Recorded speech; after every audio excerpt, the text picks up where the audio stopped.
আসসালামু আলাইকুম। কে না জানে সীমান্ত এলাকায় বিএসএফ সম্প্রতি বাড়াবাড়ি করছে, পুশিন করছে। তারপরে যে কোনো অনুপ্রবেশের বিরুদ্ধে তারা প্রাণঘাতী অস্ত্র ব্যবহার করছে, মারা যাচ্ছে প্রায় প্রতিনিয়তই। এসব বিষয়ে বাংলাদেশ প্রতিবাদ করছে। এখন প্রতিবাদ করতে করতে সম্ভবত বাংলাদেশও হয়রান হয়ে গেছে। এখন আর তেমন প্রতিবাদ দেখি না। আর কালকে তো পররাষ্ট্র উপদেষ্টা বলেছেন যে পশ্চিম ঠেকানো সম্ভব না, ভারতকে আমরা চিঠি দেব, মানে এইটুকের মধ্যেই শেষ হচ্ছে।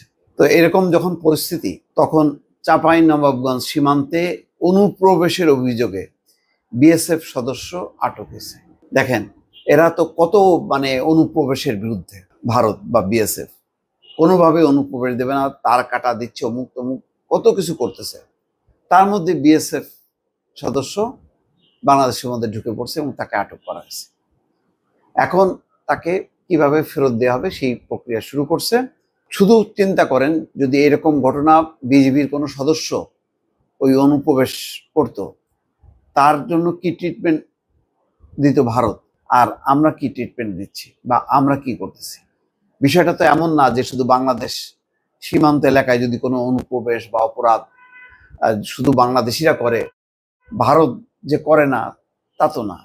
আজকে এটা প্রমাণ যে একেবারে আনুষ্ঠানিকভাবে আটক করা হয়েছে। এখানে যে খবর বলা হচ্ছে, চাঁপাইনবাবগঞ্জ সীমান্তে অনুপ্রবেশের অভিযোগে ভারতীয় সীমান্তরক্ষী বাহিনী বিএসএফ এর এক সদস্যকে আটক করা হয়েছে। বুধবার সকাল 8টার দিকে চাঁপাইনবাবগঞ্জ সদর উপজেলার জোহরপুর টেক সীমান্ত থেকে বিএসএফ এর ওই সদস্যকে আটক করেন স্থানীয় লোকজন। খবর পেয়ে বিজিবি তাকে হেফাজতে নেয়। বিজিবি 53 ব্যাটালিয়নের অধিনায়ক লেফটেন্যান্ট কর্নেল ফাহাদ মাহমুদ এই বিষয়ে বলেন, ওই বিএসএফ সদস্যকে মদ্যপ অবস্থায় পাওয়া গেছে। তাকে উত্তেজিত জনতার হাত থেকে উদ্ধার করা হয়েছে। ঊর্ধ্বতন কর্তৃপক্ষের অনুমতি নিয়ে পতাকা বৈঠকের মাধ্যমে তাকে ফেরত দেওয়ার প্রক্রিয়া শুরু হয়েছে। এই বিষয়ে পরে বিস্তারিত জানানো হবে। স্থানীয় লোকজনের বরাত দিয়ে নারায়ণপুর ইউনিয়ন পরিষদের চেয়ারম্যান নাজির হোসেন বলছেন যে আজ সকাল 8টার দিকে জোহরপুর সীমান্ত দিয়ে ওই বিএসএফ সদস্য বাংলাদেশের ভেতরে চলে আসেন। এই সময় স্থানীয় লোকজন তাকে আটক করেন। মুহূর্তের মধ্যে সেখানে অনেক লোক জড়ো হন। ওই বিএসএফ সদস্য জানিয়েছেন তার নাম গণেশ মূর্তি। খবর পেয়ে বিজিবি সদস্যরা তাকে হেফাজতে নেন। তাহলে কি বোঝা গেল? তাদের কাছে ডাল ভাত বাংলাদেশের ভেতরে প্রবেশ করা এটা কোনো ব্যাপার না, কিন্তু বাংলাদেশ থেকে কেউ প্রবেশ করতে পারবে না। এবং তার জন্য তারা সেই যত রকম যুদ্ধ প্রস্তুতি সব তারা নিচ্ছে।